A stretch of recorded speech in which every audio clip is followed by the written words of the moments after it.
En esta oportunidad vamos a tratar el tema de necesidades humanas. Hoy en día creo que es entendible lo que vive el mundo y aquí se hace importante conocer este tema. Ante la pandemia que estamos viviendo, nos damos cuenta de la influencia que tienen las necesidades humanas en nosotros. Aquello que se requiere, ya sea para existir, ya sea para desarrollarnos, o por qué no también en el aspecto de lujo o la vanidad. Veamos, en primer lugar, cuál es el concepto de necesidades humanas. Se entiende no solo como la carencia, como muchos lo plantean, también representa el exceso, ya sea de carácter material, de carácter espiritual, que el hombre requiere para su vida diaria, para el desarrollo, para el lujo, y que generalmente desencadena desequilibrios tanto fisiológicos como psicológicos, y que llevan a que el hombre realice una serie de actividades buscando obtener los recursos que permitan satisfacerlas. Esto es lo que se entiende como necesidades humanas. Sin embargo, hay algo importante. ¿A qué me refiero? Es lo mismo hablar de necesidades humanas que hablar de deseos, porque muchos lo confunden, jóvenes. Por ejemplo, muchos piensan que comer es una necesidad, cuando realmente representa un deseo. En el cuadro que te presento, podemos darnos cuenta de cuál es la diferencia entre una y otra. Mientras las necesidades representan una sensación desagradable, los deseos vienen a ser la representación mental del satisfactor. ¿Qué viene a ser el satisfactor? Es el bien o el servicio que ha generado el desequilibrio en la persona. Una segunda diferencia es que las necesidades presentan un carácter fisiológico y psicológico, mientras que el deseo solo es psicológico. Y una tercera y última diferencia que vamos a ver es la siguiente, que siempre la necesidad genera el deseo. ¿Qué quiere decir esto? Para que exista el deseo debe darse una necesidad, mientras que el deseo es lo que nos impulsa a realizar actividades económicas buscando que desaparezca esta sensación desagradable. Ahora, vamos a ver en qué consiste el proceso de satisfacción de la necesidad. Está dado por 4 momentos: la sensación, el deseo, el esfuerzo y la satisfacción. ¿En qué consiste la sensación? Es ese aspecto desagradable que se genera en el ser humano por la carencia o exceso del satisfactor. La sensación hace que surja en nosotros el deseo, que es la representación mental de aquello que puede hacer que la necesidad desaparezca. Este deseo nos lleva a realizar un esfuerzo, que es tanto físico como mental, que se traduce en el trabajo que realiza la persona. ¿Para qué? Para obtener el satisfactor, y esto nos lleva a la última fase de este proceso, la satisfacción, que se da con el consumo del bien que hemos deseado. Pero tengamos en cuenta algo, que esta satisfacción puede ser parcial o total. Será parcial si la necesidad desaparece, pero con un elemento que es diferente al que nosotros habíamos deseado. Y será total si es que desaparece con el bien que nosotros habíamos deseado. Para lo cual te presento el siguiente ejemplo, que consiste en que no puedo ver bien. Esa es la necesidad, esa es la sensación desagradable, el deseo. Lógicamente, trabajar, ¿para qué? Para poder tener los recursos que me permiten, ¿qué cosa? Ir al médico. Y luego, con ello, lógicamente, ya podré ver bien. Entonces, si te das cuenta, el no poder ver bien, la sensación, el llevar el deseo de trabajar, luego el esfuerzo, que es el desarrollo de la actividad, para luego, con los recursos obtenidos, llegar a la satisfacción que me va a permitir poder ver bien. En otras palabras, la satisfacción de la necesidad. Correcto. Ahora vamos a ver cuáles son las características que identifican a las necesidades humanas. En primer lugar, las necesidades humanas son ilimitadas en número, que equivale a decir que son infinitas. ¿Qué significa esto? Cada día van apareciendo nuevas necesidades. ¿Producto de qué? Del avance tecnológico, del desarrollo social. Así tenemos, por ejemplo, que hoy en día el uso del Internet es una necesidad. ¿Consecuencia de qué? Del avance tecnológico, por ejemplo, ¿no? Y esto ha llevado a que el hombre se convierta en inventor de sus propias necesidades. Una segunda característica es aquella que me dice que las necesidades son sustituibles. ¿Qué significa esto? Existen diferentes formas de satisfacer una misma necesidad, dando lugar a lo que se conoce como la ley de los equivalentes económicos o principio de sustitución. ¿Qué quiere decir esto? Que vamos a buscar satisfactores que nos den un mismo nivel de satisfacción. Y si no tengo uno, puedo usar el otro para que la sensación desagradable desaparezca. Recordemos que como principio de sustitución fue establecido por el matemático economista Agustín Cornot. Ahora, esta característica lleva a que el hombre realice diferentes inventos con un solo propósito, de mejorar la satisfacción de la necesidad. Una tercera característica es aquella que nos dice que las necesidades son limitadas en capacidad o saturables. ¿Qué significa esto? Que las necesidades presentan un límite de satisfacción, al cual se le conoce como el punto de saturación. De aquí surge la famosa ley de Gosen, llamada así en honor a Hermann Gosen, su autor, o conocida también como el principio de saturación. ¿Qué significa esto? Que conforme nosotros vamos satisfaciendo la necesidad, esta va disminuyendo hasta desaparecer. Luego tenemos una cuarta característica. Las necesidades son concurrentes y selectivas. ¿Qué significa? Que varias necesidades se presentan al mismo tiempo. Y como el ser humano no tiene la capacidad de satisfacerlas todas, entonces tiene que seleccionar entre las más urgentes y las menos urgentes.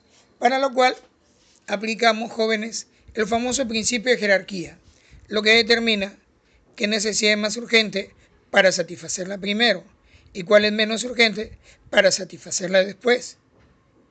¿Nos entendemos ahí? No significa que vamos a satisfacer solo algunas necesidades. El ser humano busca satisfacerlas todas, pero comenzar por las que son más importantes para terminar luego con las que son menos importantes. Si se presenta la necesidad de ir al cine, pero también de la clase, entonces yo te pregunto, ¿qué es más importante? Me imagino que la clase, ¿cierto? Entonces ahí estamos aplicando el famoso principio de jerarquía. Claro que alguien dirá, no, yo prefiero ir al cine. Tengamos en cuenta que no tenemos las mismas prioridades, muchachos. Muy bien, una quinta característica me indica que las necesidades son complementarias. Para satisfacer una necesidad que es urgente, primero hay que satisfacer otras, que son básicas para aquella que es urgente. Porque de no ser así, entonces no podremos satisfacer aquella que es urgente. Por ejemplo, como puedes ver en la ilustración, si la necesidad urgente es cepillarnos, requerimos de la pasta dental. Si no tenemos la pasta dental, simplemente no vamos a poder cepillarnos. Una sexta característica me indica que las necesidades tienden a fijarse. ¿Qué quiere decir esto? Que la satisfacción, ojo con ello, no la necesidad, la satisfacción genera en nosotros costumbres o hábitos de consumo. Tengamos presente que las costumbres identifican a un grupo de personas, mientras que los hábitos identifican la conducta de una persona. El bañarnos es una costumbre, pero muchas veces se puede convertir en un hábito si se refiere a un horario determinado. ¿Qué pasa si nuestro amigo Pepe Lucho es de los que se baña a las 3 de la mañana? Entonces, a esa hora, generalmente nosotros dormimos, pero él está duchándose. Entonces, eso es un hábito. Y eso es algo que siempre se repite en él. Por eso es que tienden a fijarse. Para ir terminando el punto de las características, veamos la séptima de ellas. Las necesidades varían en intensidad. ¿Qué significa esto? Que una necesidad no nos afecta a todos por igual. A algunos nos afecta más, a otros nos afecta menos.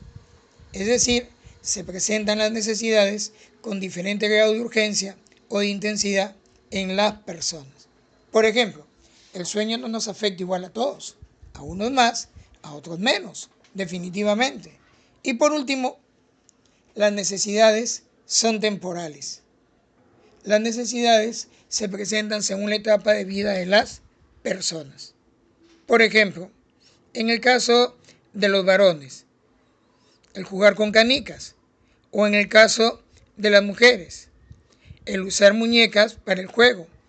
Esto fue una necesidad en una determinada etapa de nuestra vida. Cuando dejamos la niñez, que es la etapa en la que se presenta, y pasamos a la adolescencia o a la juventud o a la adultez, ¿qué vamos a ver? Que el usar las muñecas o usar las canicas dejó de ser una necesidad. Y llegamos así, jóvenes, al punto final de las necesidades humanas.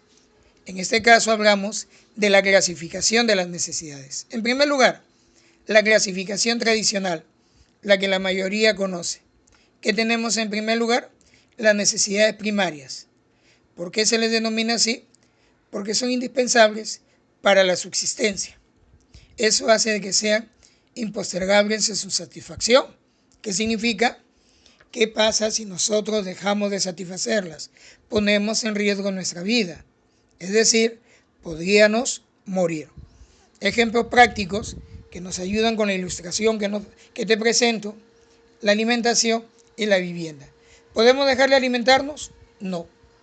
¿Podemos dejar de tener una vivienda, un lugar donde guarecernos? No. Y a las necesidades primarias se le conoce también como necesidades básicas, biológicas, fundamentales, primordiales, vitales, etc. Ahora bien, tenemos las necesidades secundarias. Son aquellas que se satisfacen para mejorar la vida de las personas, para mejorar nuestra existencia. Debido a eso es que tienen importancia social, cultural y psicológica. Pero a pesar de ello, son postergables en su satisfacción. ¿Qué significa esto? Que se pueden dejar de satisfacer, debido a que van más allá de la subsistencia. ¿Qué quiere decir esto? Por ejemplo, que si yo dejo de estudiar, no pongo en riesgo mi vida, pero limito mi desarrollo como ser humano. Que si no me divierto, no voy a ver afectada mi salud o mi existencia, pero recuerda que me ayuda al desarrollo como ser humano. Igual ocurre con el trabajo. Ojo acá, la educación y el trabajo, para la realidad en la que nosotros vivimos, son consideradas necesidades secundarias. Ahora, a estas necesidades también se les conoce con el nombre de culturales, espirituales, psicológicas, generales, sociales, subjetivas, etc.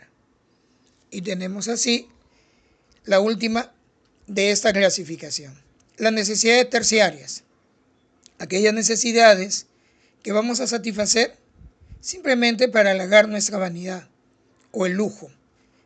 Es por eso que aquí aparece, por ejemplo, el uso de alhajas, ropa de marca importada, ¿cierto? Esto determina una diferenciación socioeconómica en las personas que da lugar al famoso estatus.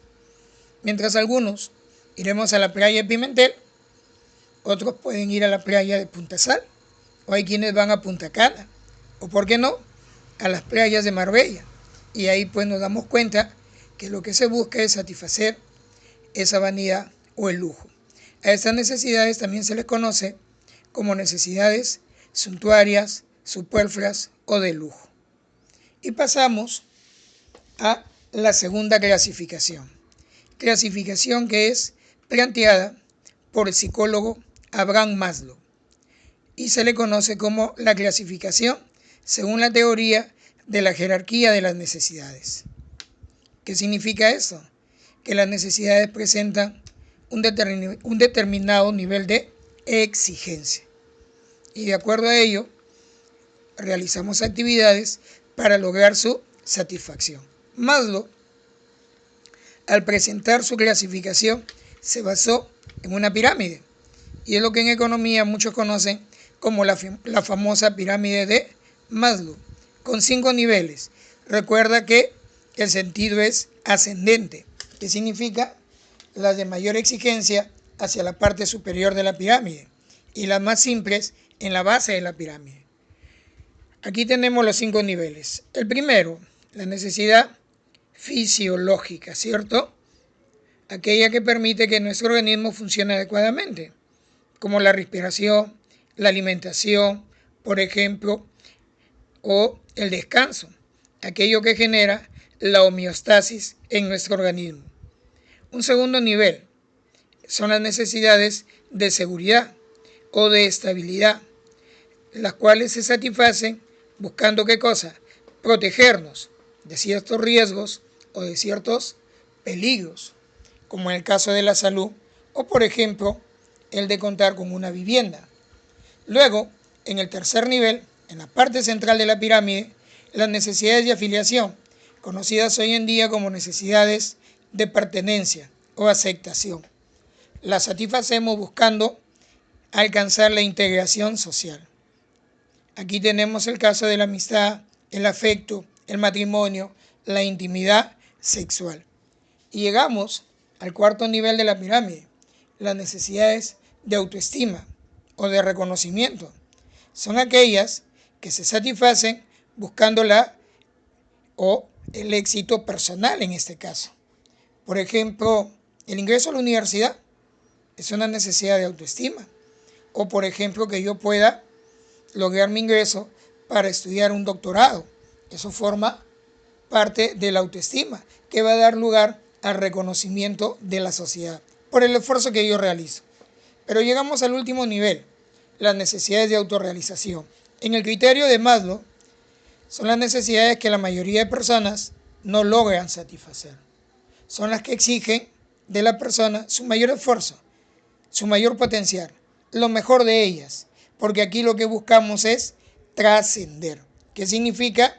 Ya no es buscar la satisfacción para nosotros, sino buscar la satisfacción para la sociedad. Esto es lo que corresponde al tema de necesidades humanas. Y quiero terminar una vez más insistiendo en algo. Quedémonos en casa.